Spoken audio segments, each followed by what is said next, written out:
Hi! Hello అండి. ఎలా ఉన్నారు? బాగున్నారా? వెల్కమ్ టు అవర్ విలేజ్ అత్తాకోడళ్ళు ఛానల్.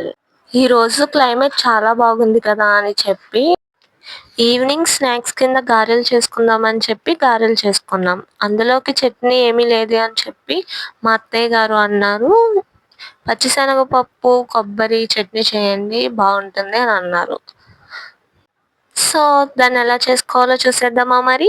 ముందుగా స్టవ్ ఆన్ చేసుకొని, కడాయి పెట్టుకొని, ఆయిల్ వేసుకొని, హీట్ అయిన తర్వాత కొంచెం జీలకర్ర వేసుకొని బాగా ఫ్రై చేసి, అందులో ఒక కప్పు శనగపప్పు వేసుకొని బాగా ఫ్రై చేసుకోవాలి. ఫ్రై అయిన తర్వాత కొన్ని ఎల్లుల్లిపాయ రేఖలు వేసి, అవి కూడా బాగా ఫ్రై చేసుకొని ఒక బౌల్‌లోకి తీసుకోవాలి. అదే కడాయిలో కొన్ని కొబ్బరి ముక్కలు వేసుకొని బాగా ఫ్రై చేసుకొని, అందులో కొన్ని ఎండుమిర్చి వేసుకొని బాగా ఫ్రై చేసుకోవాలి.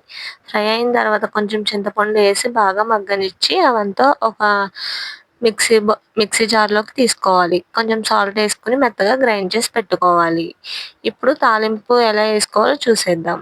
ముందుగా కడాయి పెట్టుకొని కొంచెం ఆయిల్ వేసుకొని హీట్ అయిన తర్వాత అందులో కొన్ని శనగపప్పు, మినపప్పు, జీలకర్ర, ఆవాలు ఇవన్నీ వేసుకొని బాగా ఫ్రై చేసుకోవాలి. ఇవి కొంచెం గోల్డెన్ బ్రౌన్ కలర్‌లో వచ్చే వరకు ఫ్రై చేసుకోవాలి. ఫ్రై చేసుకున్న తర్వాత కొంచెం ఎండుమిర్చి తీసుకొని ముక్కలుగా కట్ చేసి వేసుకోవాలి. అవి బాగా ఫ్రై అయిన తర్వాత కొంచెం కరివేపాకు బాగా వాష్ చేసి తీసుకొని అవి కూడా వేసుకోవాలి.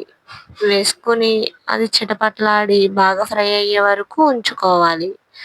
ఉంచుకున్న తర్వాత స్టవ్ ఆఫ్ చేసి ముందుగా గ్రైండ్ చేసి పెట్టుకున్న చట్నీలోకి వేసుకోవాలి. వేసుకొని బాగా కలుపుకోవాలి. బాగా కలుపుకొని దీన్ని గారెల్లోకి గానీ, ఇడ్లీలోకి గానీ సర్వ్ చేసుకొని తింటే చాలా బాగుంటుంది.